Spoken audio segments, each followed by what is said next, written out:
Hello guys, welcome back to this channel. In today's video, I'm going to show you how we can make someone else as admin on Instagram group chat. Okay, let's get into it. Here I have opened my Instagram application, and first thing first, I'm going to open my group chat. We can go to our Instagram direct message. That this is my Instagram group chat.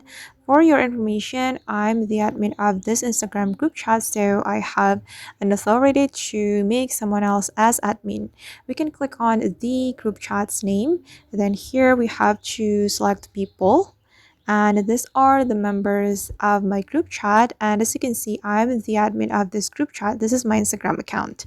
Then if you want to make someone else as admin, we just need to click on these three dots, so you can select someone you want to make him or make her as admin. And I'm going to make this account become admin of this Instagram group chat, so we can click on these three dots.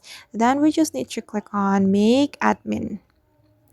Okay, and as you can see guys, that this account has become admin of this Instagram group chat. And alright guys, that's how we can make someone else as admin on Instagram group chat.